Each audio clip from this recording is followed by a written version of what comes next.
First of all, to understand Islam in comparison to other religions, one has to think about the term religion itself. The term that we use for religion comes from the Latin word religio. Now, eventually this term became understood as what we think of as religion. But this is not the way it was understood in the beginning.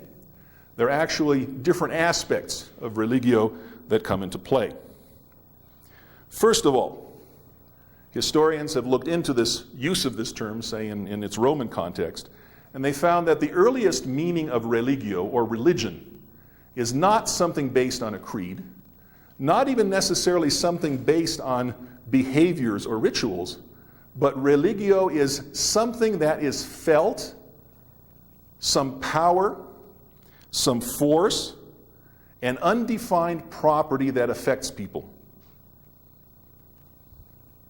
For example, in ancient Rome, people used to talk about religious places. Now, these aren't necessarily temples. A religious place is any place where you feel something greater than yourself, an power that you can't identify.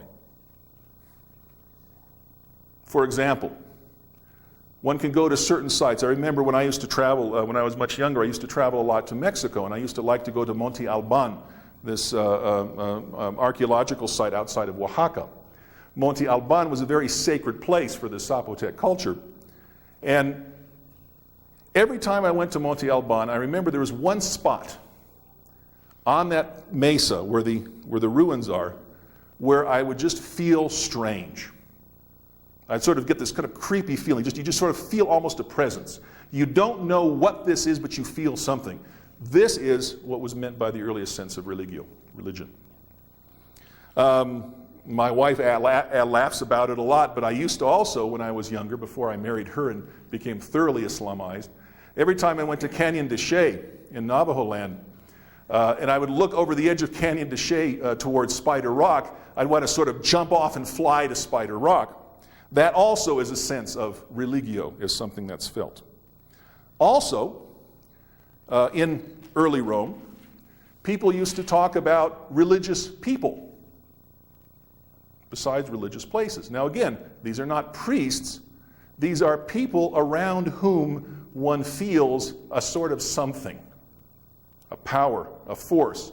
These are people who make things happen in ways that you might not be able to understand. So in this sense, religious, or religion, is really used as an adjective. We're talking about things that are religious or things that have religiosity. Now, I want to point out, since we're talking here about Islam, both of these early concepts of religiosity exist in Islam.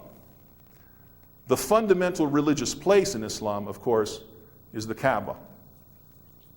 It's the center of the world in a symbolic sense. It's a place that has always been associated with miraculous events, astounding events.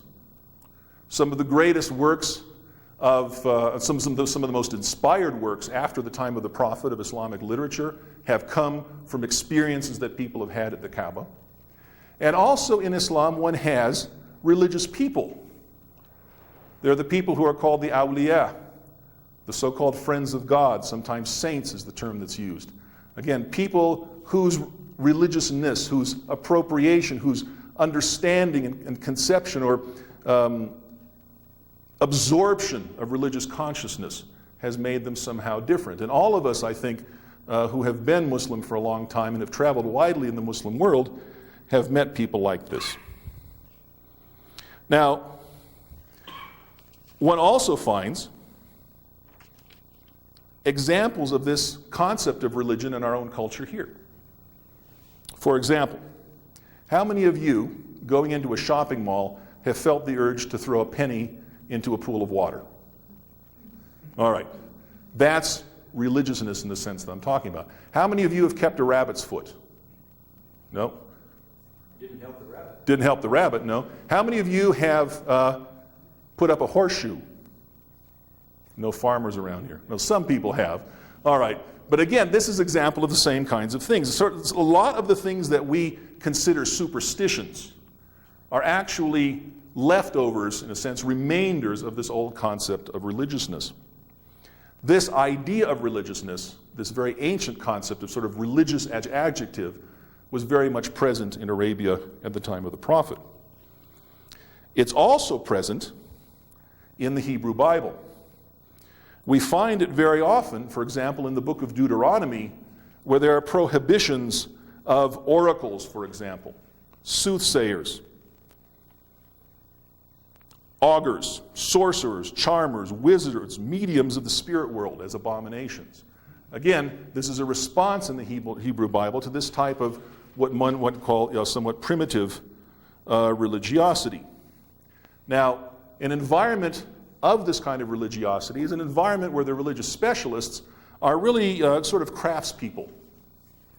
This is the world of the shaman, the world of the soothsayer, very much a part of the world of Muhammad before the coming of the Islamic revelation. Much of these same kinds of people existed in Arabia. Now, where did these soothsayers get their inspiration? And by the way, also poets. Poetry was a sacred craft in Arabia prior to the coming of Islam.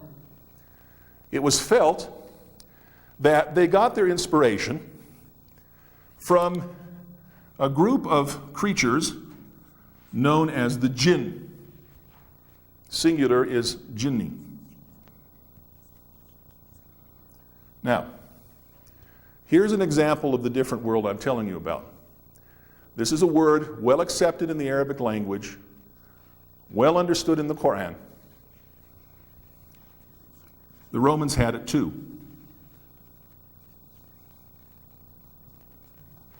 They had something called the genius and the genii.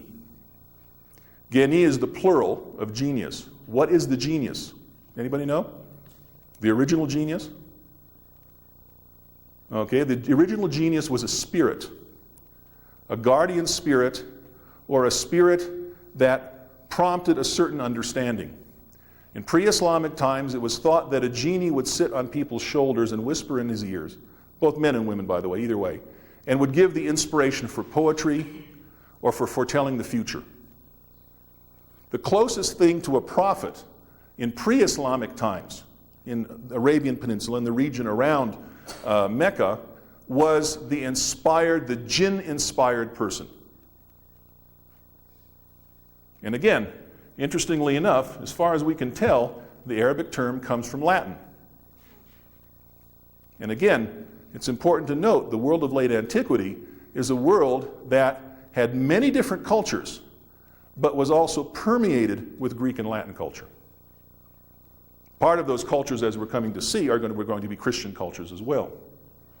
So, the jinni, mentioned in the Quran, is related, conceptually speaking anyway, to the Latin genius. Again, not necessarily that this is a Roman conception, because again, typically you find these kinds of things all around the Mediterranean. As a matter of fact, one of the hallmarks of the late antique Mediterranean world is what you can find in some place, you're going to find at another place. And there was an amazing sort of continuity of beliefs and conceptions of religion from everywhere, from, say, starting in Morocco on the west, around the southern shore of the Mediterranean, through Egypt, up through the Levant, across into Greece and over to Rome. So we're talking about a very pluralistic, a very mixed culture.